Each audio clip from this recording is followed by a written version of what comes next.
Alors c'est Noël, nous célébrons, nous, aujourd'hui, cette venue de notre Seigneur dans notre monde.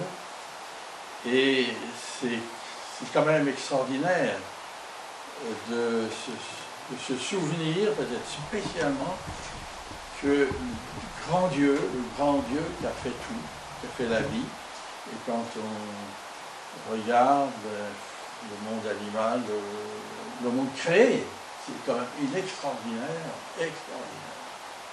On peut passer sa vie à l'examiner, du reste il y a des gens qui vont passer leur vie à examiner une petite partie de la vie, et puis ils vont toujours en découvrir, on en découvre toujours.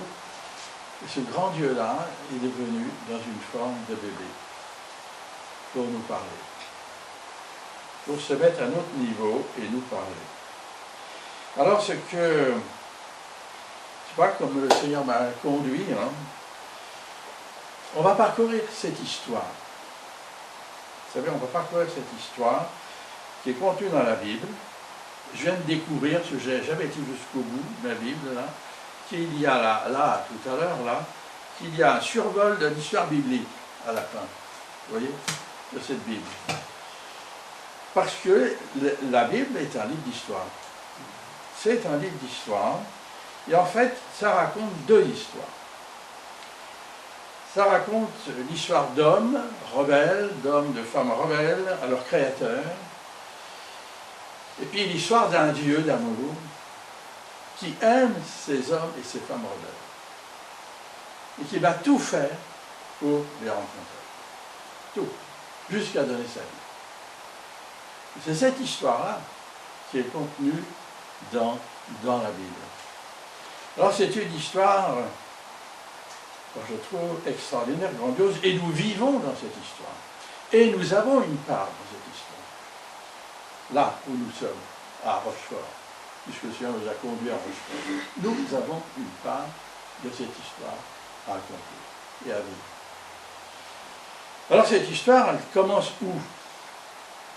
Dans le livre de la Genèse.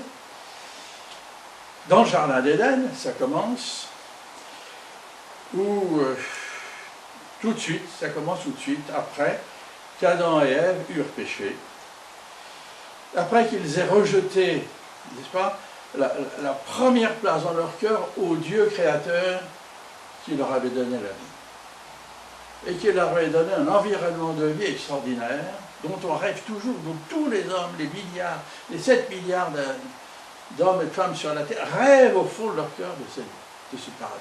Tous. On a ça inscrit dans nos gènes. On rêve de ce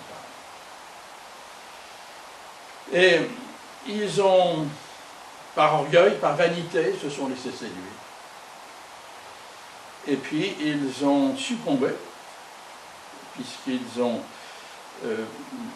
mangé de ce fruit défendu, qui en fait était placé là par Dieu pour éprouver leur foi, éprouver leur amour. Et ils ont failli. Ils ont failli en n'obéissant pas au Seigneur, parce que l'obéissance, c'est un acte d'amour.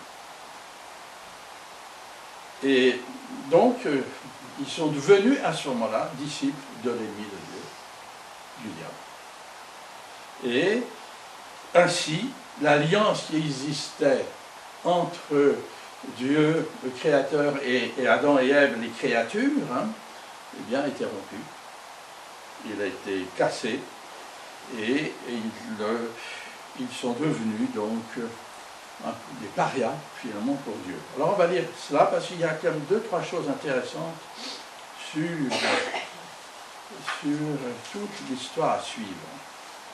Alors c'est en Genèse, je vais le lire moi, Genèse 3.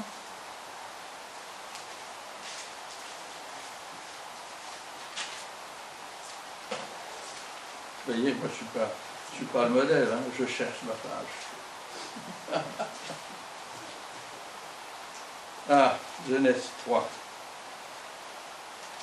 On va lire à partir des versets 9 à 19.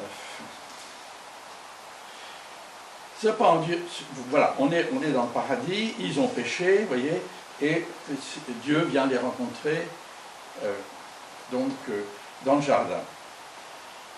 Cependant, l'Éternel Dieu appela l'homme et lui dit, « Où es-tu » Il répondit, « J'ai entendu ta voix dans le jardin et j'ai eu peur, parce que j'étais nu. Alors je me suis caché. » Et l'Éternel lui a dit, « Qui t'a révélé que tu étais nu? Est-ce que tu as mangé du fruit de l'arbre dont je t'avais interdit de manger ?» Et l'homme répondit, « C'est la femme que tu as mise à mes côtés qui m'a donné de ce fruit, et j'en ai mangé. » L'Éternel lui dit à la femme, « Pourquoi as-tu fait cela ?» Et la femme répondit, « Le serpent m'a trompé, et j'en ai mangé. » Et l'Éternel Dieu dit au serpent, « Puisque tu as fait cela, tu seras maudit parmi tout le bétail et tous les animaux sauvages. Tu marcheras sur ton ventre et tu mangeras de la poussière tous les jours de ta vie.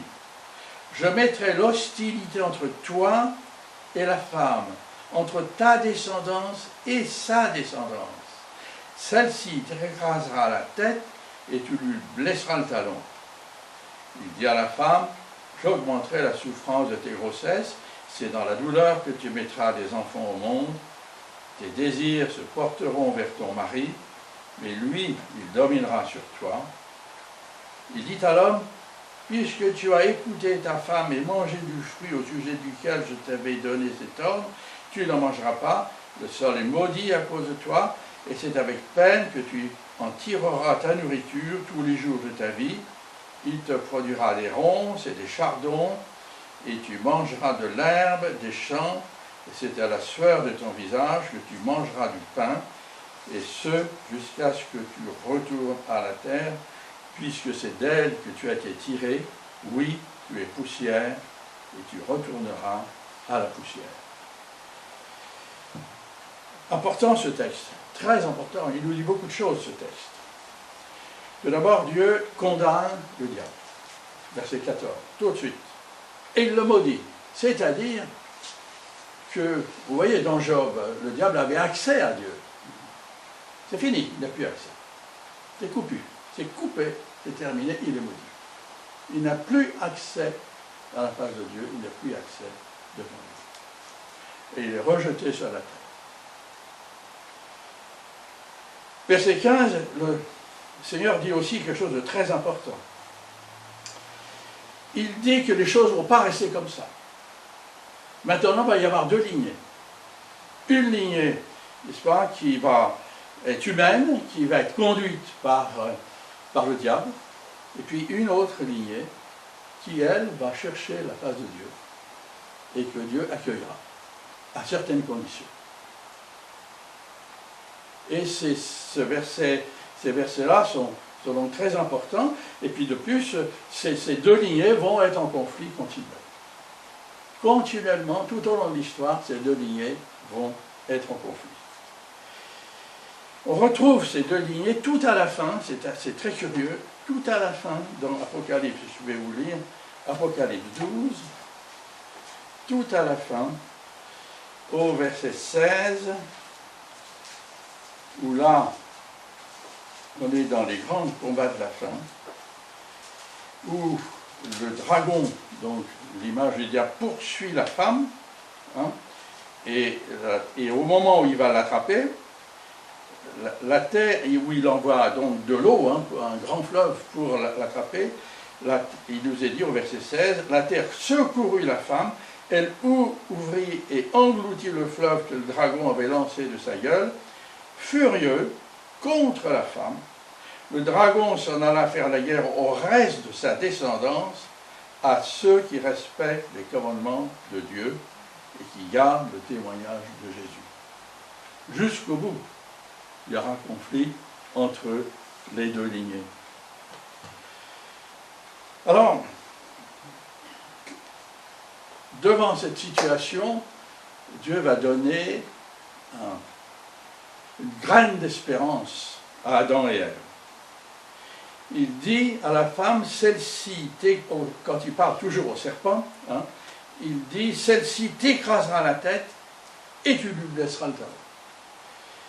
C'est important aussi cela, parce que Dieu, dans ce verset, annonce que dans ce combat entre ces deux lignées, que lui, s'aligner, finalement, va finir par écraser la tête du serpent, c'est-à-dire son cerveau, c'est-à-dire son intelligence, sa capacité de faire, de créer, sa capacité d'inventer, va être écrasée, terminée la tête. Le corps va vivre, mais plus la tête. Et ça, c'est important. Et ça va être, et le vainqueur va naître de la femme. Donc, vous voyez, il va naître, et bien sûr, nous savons que ce combattant de l'Éternel, après beaucoup de souffrances, aussi bien pour lui que pour celle qui va lui donner naissance, elle va souffrir aussi beaucoup, eh bien, ce sera Jésus-Christ, donc le Fils de Dieu, qui écrasera la tête du serpent. Et puis après, toute l'histoire se déroule. Toute l'histoire commence à se dérouler sur cette base-là. Et la deuxième génération, eh bien ça commence. Puisque ces deux lignées se manifestent en Abel et Caïn. Et finalement, c'est Caïn qui tue Abel. Et le début du conflit. Et c'est important aussi de lire cela. C'est en Genèse 4. On va lire à partir du verset 6. L'Éternel dit à Caïn, « Pourquoi es-tu irrité et pourquoi abordes-tu un air sombre? Certainement, si tu agis bien, tu te relèveras.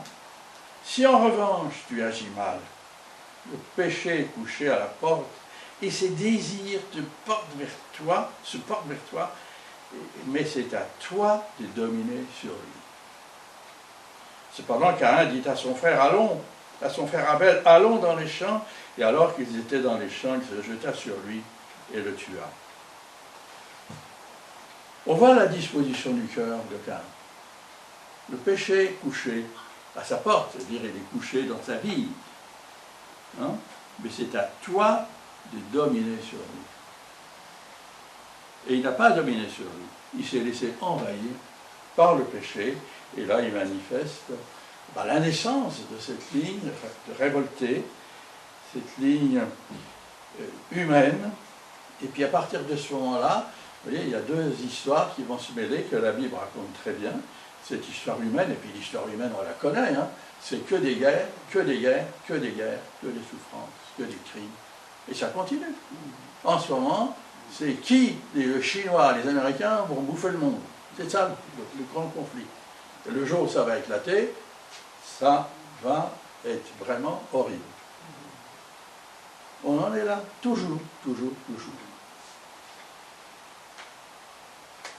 Et donc, on va s'intéresser à l'histoire qui nous est contée dans l'Écriture. C'est celle-là qui nous intéresse. Vous voyez, au temps de Noé, qu'est-ce qu'on apprend? C'est que la lignée diabolique a presque remporté la victoire. Il ne reste plus qu'une famille, n'est-ce pas? Un père, une mère, les 3 fils et les 3 belles-filles. Ça fait 8 personnes. Il ne reste plus que 8 personnes qui sont fidèles à Dieu. Et l'Éternel, Dieu, donc, va intervenir en condamnant la lignée rebelle à disparaître dans l'eau, à disparaître dans le déluge. Et puis, il va donner à Noé et aux siens, eh bien, l'ordre de construire une arche pour se sauver du déluge. Et comment ils vont construire l'arche? Par la foi. Et pas autrement. Quand on lit dans Hébreu ce qui nous est dit de Noé, il nous est dit qu'il a été saisi d'une crainte respectueuse à la parole annoncée par Dieu. Et il s'est mis en route pour construire l'arche. Et c'est pas rien, un bateau de 150 mètres de long, on voit, hein? Pas une barque. Il a mis près de 100 ans pour le faire. et tous les problèmes techniques que ça comporte. Vous voyez, les innombrables problèmes techniques, et il fallait que ça flotte du premier coup, oui, et avec chargé, un bateau qui était insubmersible. Par la foi. Et ça, c'est le grand fil rouge à travers la Bible, c'est par la foi, c'est par la foi. Tout le temps, on va retrouver ça, c'est par la foi, jusqu'à nous. C'est par la foi que nous sommes devenus enfants de Dieu. Toujours.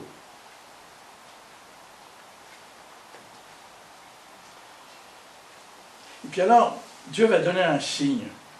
Moi, ce qui me réjouit toujours, quand je le vois, on va le lire, peut-être quelqu'un à Genèse 9, 12, 17, c'est toi. Et Dieu ajouta, « Voici le signe de l'alliance que je conclus pour tous les âges à venir entre moi et vous, et tout être vivant qui est avec vous. J'ai placé mon arc dans la nue. Il servira de signe d'alliance entre moi et la terre. Quand j'accumulerai des nuages au-dessus de la terre et que l'arc apparaîtra dans la nue, alors je me souviendrai de mon alliance avec vous et avec tout être vivant, quel qu'il soit, et les eaux ne formeront plus de déluge pour détruire l'ensemble des créatures. L'arc sera dans la nuée, et je le regarderai pour me rappeler l'alliance éternelle conclue entre moi et tous les êtres vivants qui sont sur la terre. » Dieu répéta à Noé, « Tel est le signe de l'alliance que j'ai établie entre moi et toute créature qui vit sur la terre. » On connaît tous ce signe, c'est l'arc-en-ciel. Et on a souvent les arcs-en-ciel ici, parce qu'on est entre deux bras de la Charente, là. Moi, je dirais, on a beaucoup de chance. Hein. Souvent, on a des arcs-en-ciel ici. Il part là-bas, au-delà de Bergerot, puis il va vers l'autre côté de Tonnerre. Hein. C'est comme ça qu'il couvre la ville.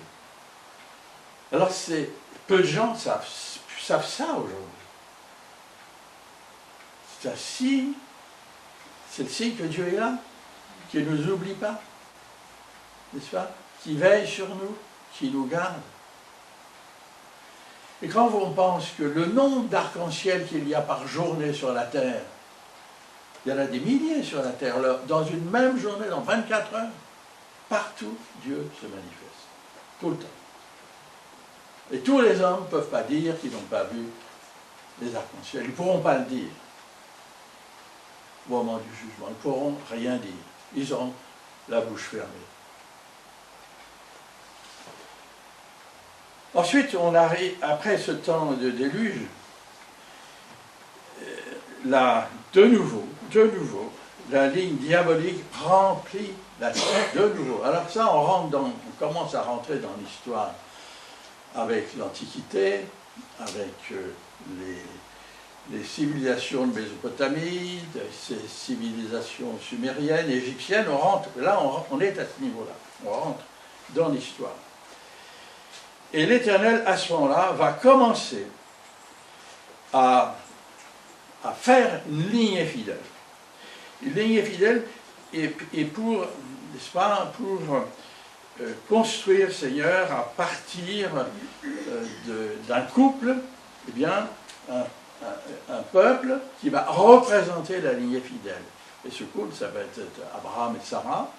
Et quand on suit l'histoire d'Abraham et de Sarah, n'est-ce pas, ils doivent quitter cette civilisation à Our, la civilisation mésopotamienne, qui nous poursuit toujours. Hein, l'horoscope, ça vient d'eux. Vous voyez, plein de choses qu'on fait aujourd'hui viennent d'eux. Hein, et, vous voyez, et donc, Dieu leur dit partir de là, il va les isoler, vous voyez, et puis à ce moment-là, il va pouvoir parler à Abraham. Et on sait qu'Abraham, il est quand même comme ça, hein, puis petit à petit, en 20 ans, vous voyez, il va passer d'un homme bien quand même, et puis il va monter. Jusqu'au moment où il va lui donner un fils, et que Dieu va lui demander d'offrir ce fils. Voyez? Et il va le faire. Il va le faire. Et, n'est-ce pas, mais Dieu, bien sûr, ne va pas accepter le Fils, mais il a éprouvé la foi d'Abraham. C'était ça le but, c'était éprouver la foi d'Abraham. Et Abraham était prêt à tout donner pour honorer son Dieu. Donc, Dieu va pouvoir construire avec ce couple, et puis Isaac, eh ben, ce qui va être la lignée fidèle. Une lignée fidèle qu'il va développer en un peuple et qui, dans la volonté de Dieu, devait parler, montrer au monde, montrer à toutes les civilisations qui vont se développer sur la terre que Dieu était là et qu'on pouvait vivre autrement sur cette terre et qu'on pouvait aimer Dieu, honorer Dieu et vivre pour Dieu. Et c'est ce que... Ça c'est le plan de Dieu. On va lire en Genèse 22. Je ne sais pas qui l'a, c'est toi, Genèse 22, 15 à 18.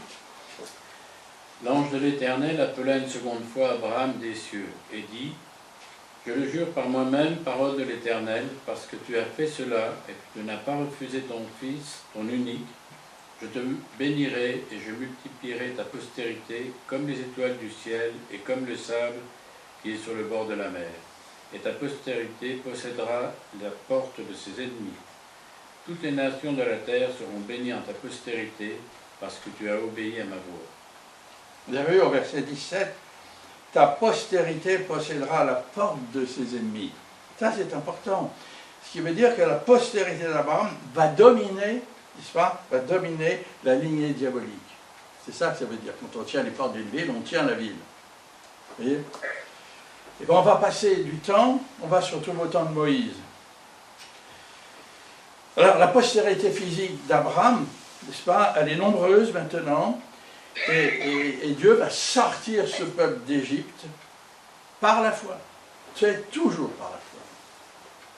Et quand il va appeler le peuple à sortir d'Égypte, il va leur dire tout simplement d'offrir un agneau et de mettre le sang là, sur le chambranle de la porte. Mais il fallait croire à ça. Il fallait croire à ça. Hein? Et puis c'était tout de suite. Vous voyez? Et alors, bien sûr, tous ceux qui ont fait, on a dans le dénombrement, eh ben, il y a plein de non-juifs qui l'ont cru et qui sont partis avec. Et ils font partie de la lignée fidèle. Vous voyez? Et cette lignée fidèle, donc, elle s'est faite avec puissance, avec éclat quand même, parce que ces dominations occultes diaboliques se sont opposées. Quand on lit les 10 plaies attentivement, on se rend compte que jusqu'à la 3e plaie, eh ben, c'était comme ça. Il n'y a qu'à la 4e que Dieu a eu le dessus. Vous voyez? C'était pas rien, et c'est toujours comme ça, dans cette tension-là, que ça se vit, le monde. Et l'Éternel va se montrer souverain, il va montrer sa puissance, et ce peuple va sortir. Donc vous voyez, ce peuple naître, comme ça, va sortir de la plus grande civilisation de ce temps. Parce que l'Égypte, c'était la plus grande civilisation. Imaginez que, je ne sais pas, des États-Unis sortent un peuple amérindien, là, d'un seul coup, qui est là au milieu de tout, qui sort, et c'est vraiment le peuple. Vous voyez, c'est un événement de cette importance-là, qui a secoué tout le monde antique, parce que tout le monde antique du bassin méditerranéen l'a su. Il faut croire qu'ils étaient chacun dans leur coin, ils voyageaient tout le temps. Hein. Les hommes ont toujours voyagé, donc toujours. Il faut croire. Vous voyez? Et cet événement-là était le témoignage vivant que Dieu allait créer une lignée fidèle avec lequel il allait pouvoir parler au monde entier de son amour et le démontrer son amour. Alors il va donner comme base de vie spirituelle et vie sociale à ce peuple les 10 commandements. C'est les 10 commandements la base. Après, quand vous lisez le livre de Lévitique, c'est la déclinaison de ces 10 commandements, hein, tout le temps. C'est simplement ça, les 10 commandements, c'est la base. Et puis, il va donner un contrée. Donc, vous voyez, cette contrée, quand vous regardez une carte Moi, j'aimerais bien, quand on aura le cas plus grand, d'avoir une carte du monde, parce que c'est important de voir le monde toujours. Vous voyez, c'est au confluent des 3 grands continents, hein, le territoire qu'il leur a donné. L'Afrique, l'Europe et l'Asie. Hein, c'est à ce confluent-là. Et ça, c'est très important. Il va leur donner cette contrée à conquérir, n'est-ce pas, les armes à la main, mais par la foi. Toujours par la foi. Et le jour où ils n'avaient pas la foi, ils perdaient. C'est toujours par la foi qu'ils vont conquérir. Et cette lignée fidèle, eh bien, va avancer avec beaucoup de haut, beaucoup de bas. Vous voyez, elle va avancer comme ça. Jusqu'au jour où l'Éternel va faire une révélation à Moïse, une révélation extraordinaire. Et qui est-ce qu'il y a? Deutéronome 18, 15 à 19.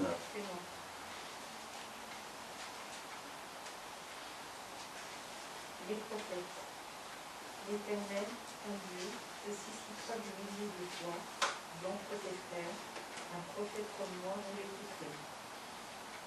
Il répondra ainsi à la demande que tu fis à l'Éternel, ton Dieu, à Horeb, du jour de l'assemblée, quand tu disais que je n'entende plus la voix de l'Éternel, mon Dieu, et que je ne vois plus ces grands feux, afin de ne pas mourir. L'Éternel me dit, ce qu'ils ont dit est bien, et je leur susciterai du milieu de leurs frères un prophète comme toi, je mettrai mes paroles dans sa bouche, et il leur dira tout ce que je lui commanderai. Et si quelqu'un n'écoute pas mes paroles, il dira en mon nom, c'est moi qui lui en demanderai compte. Voilà, important ces versets, parce que Dieu annonce qu'il va susciter du milieu d'Israël un prophète du genre de Moïse, mais qui sera comme sa bouche. Il sera comme sa bouche. Vous voyez, on le lit là au verset 18.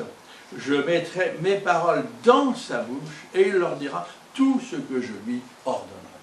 Donc, vous voyez, c'est plus que sa bouche, n'est-ce pas? Ça va être, vous voyez, une expression de Dieu directement. Et c'est ça qu'il promet. Et ça, c'est grandiose, c'est fabuleux comme promesse. Et après, on se rend compte dans l'histoire que le peuple d'Israël, comme on se rend bien compte, il ne va pas être fidèle. La lignée diabolique va être la plus forte. Parce que dans les commandements, Dieu avait dit, non, ça va, dans les commandements, Dieu avait dit qu'il ne devait pas se mélanger par mariage, par association, vous voyez, avec les peuples autochtones qui étaient là, tous ces peuples de Canaan qui étaient là, qui étaient eux dans la lignée diabolique, eux c'était vraiment la lignée diabolique. Et qu'est-ce qu'ils ont fait? Eh bien, ils ont fait comme les autres peuples, ils les ont conquis à moitié pour avoir une main-d'œuvre d'esclaves à leur disposition. Vous voyez, et alors ils se sont mélangés.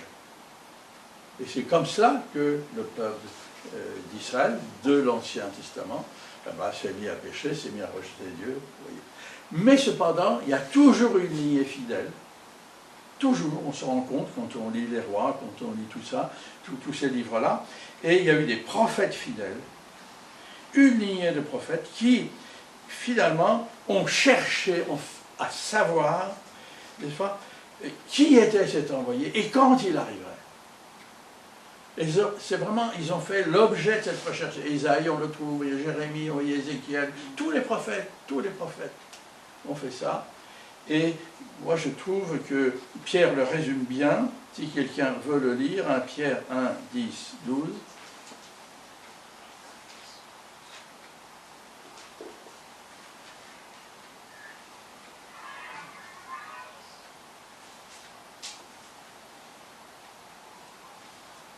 Les prophètes qui ont prophétisé touchant la grâce qui vous était réservée ont fait de ce salut l'objet de leurs recherches et de leurs investigations. Voulant sonder l'époque et les circonstances marquées par l'Esprit de Christ qui était en eux et qui attestait d'avance les souffrances de Christ et la gloire dont elles seraient suivies. Il leur fut révélé que ce n'était pas pour eux-mêmes, mais pour vous, qu'ils étaient les dispensateurs de ces choses que vous ont annoncées maintenant ceux qui vous ont prêché l'Évangile par le Saint-Esprit, envoyé du ciel, et dans lesquels les anges désirent plonger leur regard. Merci. Donc, vous voyez, ces prophètes ont passé des siècles. Il y a eu des siècles de recherche de ces prophètes pour chercher. Et qu'est-ce qu'ils ont eu comme réponse? Ils ont eu une réponse. Que c'est un germe qui allait venir. Que Dieu allait envoyer un germe divin. Et que ce germe allait donner naissance à un être vivant. Et que, n'est-ce pas, il sera prophète. Et qu'il va amener une vie nouvelle dans le monde. C'est ça qu'ils ont reçu. Ils ont reçu cela. Et avec ce germe-là, la lignée fidèle va pouvoir prendre ses racines directement sur nous. Vous voyez? Et c'est cela l'annonce qui passe à travers tous les prophètes. Cette grande annonce-là, ça concerne la lignée fidèle. Et ainsi, le combat va pouvoir être victorieux, puisque cette lignée aura sa source de vie dans le cœur de Dieu lui-même. Alors, on va lire cela dans Zacharie, si quelqu'un a le livre, Zacharie 6, 12, 13.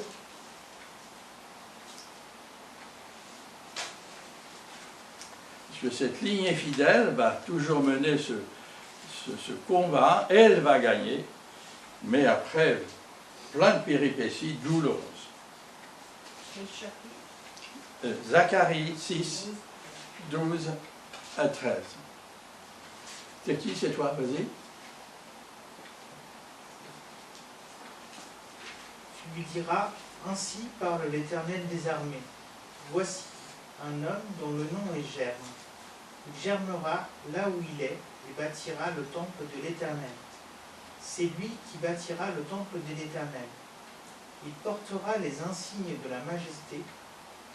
Il siégera et dominera sur son trône. Il y aura d'autre part un sacrificateur sur son trône, et une parfaite union régnera entre l'un et l'autre.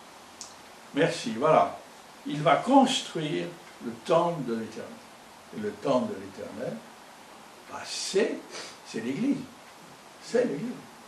C'est ce temple-là qu'il s'agit. Oui, ce temple-là.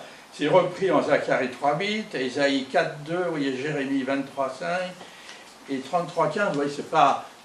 Là, on l'a lu une fois, mais si vous voulez, je vous donnerai les autres références, parce que c'est là la clé. C'est là la clé. Le tournant de l'histoire est là. Le tournant de l'histoire est là, et après va se dérouler donc cette histoire autour du Seigneur.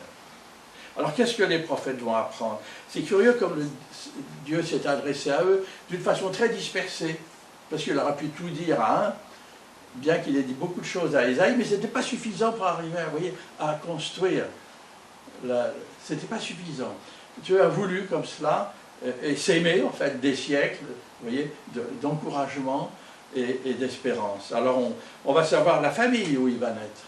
On va savoir la famille où il va naître. 1 Chronique 17, 11, 14, il sera dans la famille de David. Vous voyez? On va savoir le lieu où il va naître. C'est Bethléem. N'est-ce pas? Parce qu'il ne fallait pas se tromper au moment où il arriverait. Il ne fallait pas se... Et du reste, ils ne se sont pas trompés quand il est arrivé. C'est Michée 5, 1. Vous voyez? Ensuite, de quelle façon il devait naître? D'une vierge. Alors ça, c'est Ésaïe. Et comment serait son nom? Emmanuel, c'est encore Ésaïe. Vous voyez? Après, on a... quel va être son ministère? Ça sera un ministère de berger. Vous voyez? Donc pas un ministère de violent, un ministère toit de vie, qui protège la vie, qui garde la vie, vous voyez, ça sera un ministère comme cela. Et ensuite, Isaïe encore, en 49, verset 6, il donne des précisions sur son ministère. Il sera la lumière des nations, l'auteur du salut pour toute la terre. Vous voyez, la révélation va se faire comme cela, à travers des siècles. Et puis, la naissance de Jésus arrive. 4 siècles de silence. C'est que ça aussi, dans le temps, 4 siècles de silence entre le dernier prophète Malachie et l'arrivée de Jésus. 4 siècles. Et dans un temps où pratiquement plus personne se souciait de lui, la lignée diabolique, encore une fois, elle avait gagné partout, sur tout le plan, elle avait pratiquement effacé la lignée fidèle, il n'y avait presque plus de personnes qui attendaient encore cette venue du Messie. Et cette naissance va arriver, tout simplement, comme elle avait été annoncée par les prophètes, et ça, il nous l'a lu tout à l'heure, Didier, en Matthieu, on a ce texte qui arrive là. C'est tout simple, quand vous le lisez, mais c'est une naissance. Et alors, il ne restait qu'un tout petit nombre d'hommes et de femmes qui attendaient le Messie. Vous voyez, très peu.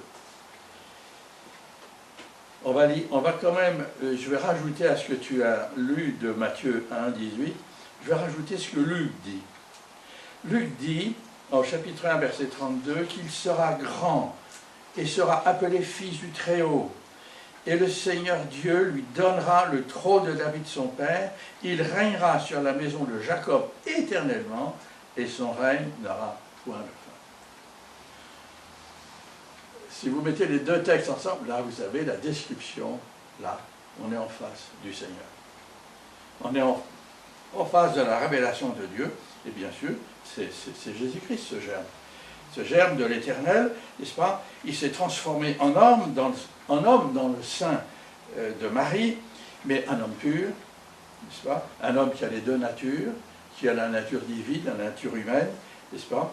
Et que l'apôtre Jean nous dit qu'il est la parole vivante de Dieu. Hein, dans le premier chapitre de Jean, il nous dit c'est la parole vivante de Dieu, c'est la bouche de Dieu. Et il va parler, le Seigneur va le dire lui-même, il va parler, il ne va rien dire qui ne soit pas la volonté de Dieu. Il va faire sa nourriture, n'est-ce pas, d'accomplir la volonté de Dieu. Il va vraiment être la bouche, la voix de Dieu sur cette terre.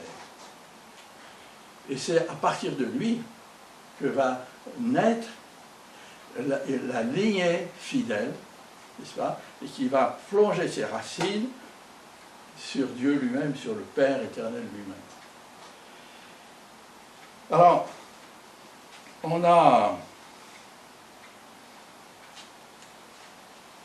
vous connaissez tous les deux qui vont saluer, le vieux Siméon, la prophétesse Anne. Et hier, en regardant ça, j'ai vu un magnifique tableau de peintre. Je n'ai pas noté le peintre. Il y a un très beau tableau où on les voit tous les deux, Siméon et Anne, entourer le couple. C'est un jeune couple, hein. C'est un jeune couple avec un bébé. Hein. Ils sont là tous les deux à l'entourer. Et j'aimerais bien ce tableau, il faut que je le retrouve. Il est très parlant. Puis alors après, qu'est-ce qu'on a? Dès sa naissance, n'est-ce pas, la lignée diabolique se manifeste. Hein, et c'est le massacre des innocents. Ça y est, Hérode va se manifester. Et il va assassiner combien d'enfants? On ne sait pas. Mais tous les enfants qui sont nés... Parce qu'il a su 2 ans après. Hein. Donc, vous voyez le nombre de bébés qui étaient nés. Vous voyez donc, c'est le massacre donc, de ces enfants qui était annoncé par le prophète Jérémie. Hein. Jérémie 31,15, c'était annoncé. Et puis ensuite, quand Jésus commence son ministère public, cette lignée diabolique va s'opposer à lui constamment, tout le temps. Et tout au long de ces 3 années de ministère, ça va être un continuel affrontement. Et on se rend compte que le Seigneur, quand il va, n'est-ce pas, chez Lazare, Et on a des descriptions quand il est chez Lazare et les deux sœurs, là. On a l'impression que là, le Seigneur pose un peu, se pose un peu, se repose. Il est bien là, là il n'a pas d'ennemi. Vous voyez, il n'y a personne qui va l'affronter là. On sent ça. Alors qu'autre part, partout, partout, partout. Vous voyez, c'est le combat. Et quel est le but? Le diable sait que sa tête est en jeu. Hein. Le diable, il le sait, puisqu'il le sait depuis longtemps. Donc, il va essayer d'éviter cela. Mais il ne sait pas comment ça va se faire. Ça, il ne sait pas. Puisqu'il n'a plus accès à Dieu. Il ne sait pas comment ça va se faire. Alors, il va toujours essayer de tromper. Vous voyez, on a la tentation dans le désert. Vous voyez, il va essayer de tromper toujours le Seigneur pour l'empêcher d'accomplir sa mission. Parce que la mission du Seigneur, nous dit 1 Jean 3,8, le Fils de Dieu apparut afin de détruire les œuvres du diable. C'est clair, c'est net, ça n'avait pas changé. Et notre Seigneur, qui est l'agneau de Dieu aussi, eh bien, il va offrir volontairement sa vie en sacrifice sur la croix, et puis mourir à notre place, pour notre péché, et prendre ainsi notre condamnation, n'est-ce pas, notre condamnation à mort sur lui. Il la prend sur lui, pour faire de nous, de tous ceux qui croiront, de tous ceux qui sortiront de cette race diabolique, n'est-ce pas, il va faire d'eux une nouvelle race de fidèles, de fils et de filles de Dieu. Et c'est ça qu'il fait. Et une race de fidèles, quelqu'un à Colossiens 2, et 13 à 15. Et vous, qui étiez morts à cause de vos fautes, et parce que vous étiez des incirconcis, des païens, Dieu vous a donné la vie avec le Christ. Il nous a pardonné toutes nos fautes, car il a annulé l'acte qui établissait nos manquements à l'égard des commandements. Oui, il l'a effacé, le clouant sur la croix. Là, il a désarmé toute autorité, tout pouvoir, les donnant publiquement en spectacle quand il les a traînés dans son cortège triomphal après sa victoire à la croix. Vous voyez, Jésus-Christ n'est pas resté dans le tombeau. Et c'est ça, que le diable ne pouvait rien faire, il est ressuscité. Et c'est là que la tête du diable a été écrasée. C'est là que ça s'est fait. C'est là qu'avec la résurrection du Seigneur, c'est la grande victoire, parce que la puissance du diable, c'est la mort. C'est ça la puissance du diable. C'est comme ça qu'il tient les hommes, par la mort. Et donc là, sa puissance, elle est anéantie. Et ça, on peut le lire, c'est Matthieu 28, 1 à 7, je ne sais pas qui l'a. Après le sabbat, à l'aube du premier jour de la semaine, Marie de Magdala et l'autre Marie allèrent voir le sépulcre. Et voici, il y eut un grand tremblement de terre, car un ange du Seigneur descendit du ciel, vint rouler la pierre et s'assit dessus. Son aspect était comme l'éclair, et son vêtement blanc comme la neige. Les gardes tremblèrent de peur et devinrent comme morts. Mais l'ange prit la parole et dit aux femmes, « Pour vous ne craignez pas, car je sais que vous cherchez Jésus qui a été crucifié. Il n'est pas ici. Il est ressuscité comme il l'avait dit. Venez, voyez le lieu où il était couché, et allez promptement dire à ses disciples qu'il est ressuscité des morts. Et voici, il vous précède en Galilée. C'est là que vous le verrez. Voici, je vous l'ai dit. » Vous voyez, c'est là le point clé de la victoire, la résurrection du Seigneur. Alors à partir de là, eh bien, tous ceux, on a l'histoire des évangiles, on a l'histoire du livre des Actes, après on a l'histoire de l'Église. On commence là, l'histoire de l'Église, et l'histoire de l'Église fidèle, eh bien, c'est la lignée fidèle.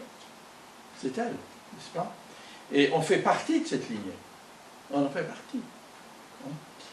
Et donc, on va lire en Romains 8, ce qu'il nous dit là, Paul. Il nous dit, si l'esprit de celui qui a ressuscité Jésus d'entre les morts habite en vous, celui qui a ressuscité Christ d'entre les morts rendra aussi la vie à vos corps mortels par son esprit qui habite en vous. Oui, ça c'est notre espérance. Notre espérance est là, dans ce verset. Vous voyez, parce que nous sommes en route vers le Seigneur, nous marchons notre vie vers le Seigneur, tout en ayant notre humanité, mais en portant nous déjà l'esprit. Vous voyez, et on va aller jusqu'au bout, et un jour on sera débarrassé de cette chair pour n'avoir plus que l'esprit, et vivre éternellement avec Dieu. Et là, c'est la grande victoire pour nous, qui marchons aussi par la foi pour suivre le Seigneur. Alors qu'est-ce qu'il fait le Seigneur maintenant? Ben, il règne, il est assis à la droite du Père. En fait, il préside la lignée fidèle. Préside la lignée fidèle, n'est-ce pas? Il est souverain sacrificateur, on l'a lu. Donc ça veut dire qu'il intercède pour nous devant Dieu le Père quand on chute, quand on fait des bêtises, quand on s'écarte, vous voyez, pour nous ramener toujours dans le chemin de la lignée fidèle, n'est-ce pas? Il est la tête de l'Église, la tête pensante, n'est-ce pas? La tête qui agit, n'est-ce pas? Et qui regroupe finalement sur toute la terre tous ceux qui sont nés de nouveau. On n'est pas tout seul, heureusement, même si on est un petit nombre à Rochefort, on n'est pas tout seul. Vous savez, moi je trouve, on sera étonné de voir. Moi j'ai participé à des congrès internationaux, c'est étonnant. À chaque fois, c'était formidable de voir des chrétiens de partout, de toute la terre. C'était formidable, formidable. Là, on est devant le trône de Dieu quand c'est des choses comme ça. Vous voyez? Et puis, ça n'empêche pas que le combat est là. Le combat entre les deux lignées est toujours là.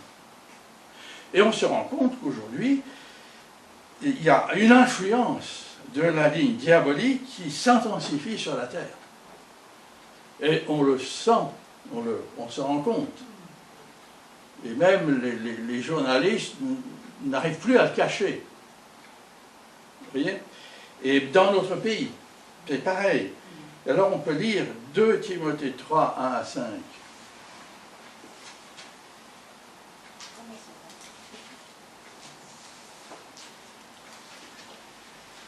Sache que dans les derniers jours, il y aura des temps difficiles, car les hommes seront égoïstes, amis de l'argent, fanfarons, hautains, blasphémateurs, rebelles à leurs parents, ingrats, irréligieux, insensibles, déloyaux, calomniateurs, intempérants, cruels, ennemis des gens de bien, traîtres, emportés, enflés d'orgueil, aimant le plaisir plus que Dieu, ayant l'apparence de la piété, mais reniant ceux qui ont fait la force.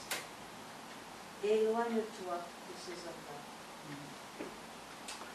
Vous voyez, c'est le monde autour de nous. C'est ça. Et nous, on s'efforce avec l'aide de Dieu d'être la lignée fidèle. D'être, vous voyez, on est dans ce combat. N'oublions pas, on est dans ce combat. Ici à Rochefort. Alors, la seule arme que nous avons, on n'a que 2 armes. Hein. On n'a que 2 armes. On a la parole de Dieu et la prière. Et comme moyen d'action, la foi. On n'a pas autre chose. Et la foi pour aller de l'avant, et puis la parole de Dieu, et puis la prière. Et avec ça, on est disciples du Seigneur. Et va nous faire avancer. Alors voilà ce qu'évoque Noël, réellement, je trouve. Vous voyez, on est loin du petit Jésus dans la crèche, qui donneur de cadeaux, hein, que maintenant même on a oublié, parce qu'on n'a plus besoin de lui pour donner les cadeaux. Hein. On va directement sur Amazon, on a tout ce qu'on veut. Hein. Maintenant, c'est Père Noël. Père Noël, ouais. Et encore. Et encore. Et encore. Amazon, je crois, est en train de dépasser le Père Noël. Hein? Vous voyez, on est dans la lignée diabolique, le monde. Vous voyez, et donc,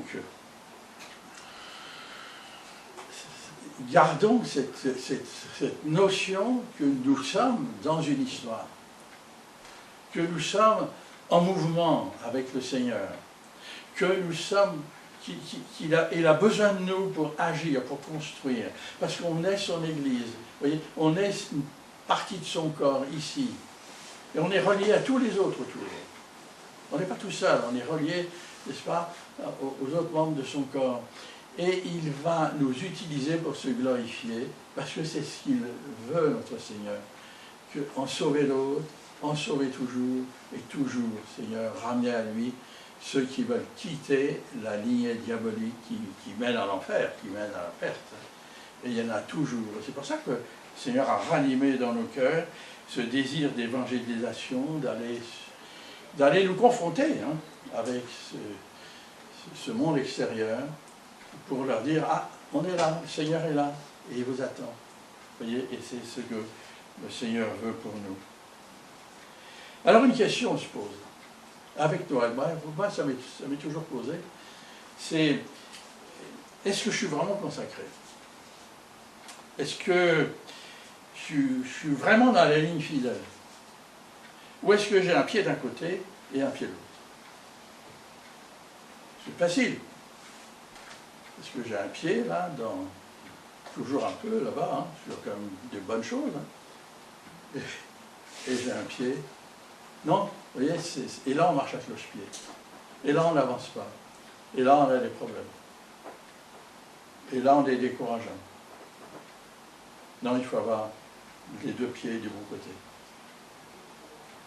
Il faut vraiment avoir les deux pieds dans la lignée fidèle, avec le Seigneur. Et si on a un pied de l'autre côté, il faut le retirer et demander pardon au Seigneur, se repentir, et le Seigneur donnera toujours la grâce et le pardon pour continuer de l'avant, parce que qu'est-ce qu'il attend de nous, le Seigneur? C'est qu'on l'adore, c'est qu'on l'aime. C'est un Dieu d'amour. Un Dieu, on imagine, c'est difficile à imaginer l'immensité de cet amour, mais quand on regarde la création, elle est faite dans l'amour. Tout s'harmonise tellement bien. Et nous, on détraque tout. Vous voyez? Notre corps, c'est magnifique comme il est.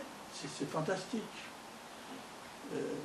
Moi, je vois les plantes maintenant un peu dans mon jardin, mais c'est fou comme ça. Ça se développe. Ça, c'est cette vie-là que le Seigneur veut.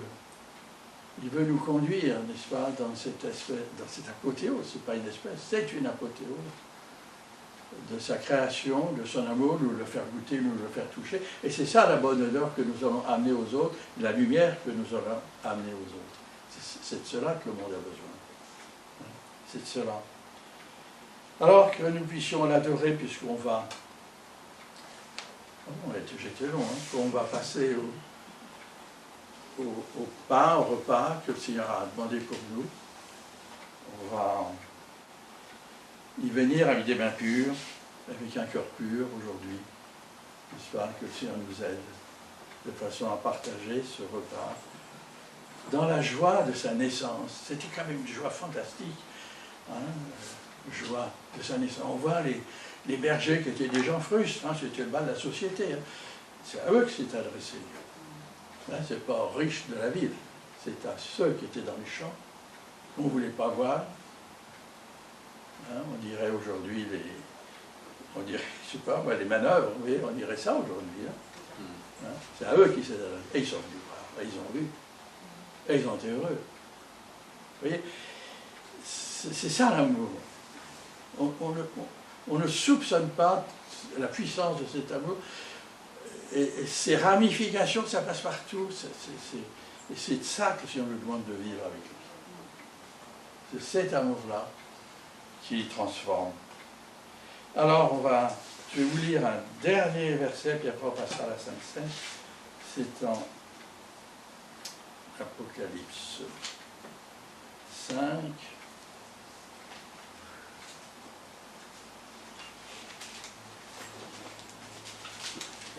Et le verset 11, sur ce qui se passe au ciel en ce moment. Hein, là, on a une fenêtre ouverte sur le ciel. Je regardais, et j'entendis la voix de nombreux anges rassemblés autour du trône. Des êtres vivants et des anciens, ils étaient des myriades et des milliers de milliers, ils disaient d'une voix forte, l'agneau a été offert en sacrifice et digne de recevoir la puissance, la richesse, la sagesse, la force, l'honneur, la gloire et la louange. Et toutes les créatures qui sont dans le ciel, sur la terre, sous la terre, sur la mer, tous les êtres qui s'y trouvent, et je les entendis s'écrier à celui qui est assis sur le trône et à l'agneau, sur la louange, l'honneur, la gloire et la domination au siècle des siècles. Et les 4 êtres vivants répondaient « Amen », et les anciens se prosternèrent et adorèrent. Alors que, comme eux, nous nous prosternions et nous adorions notre Seigneur.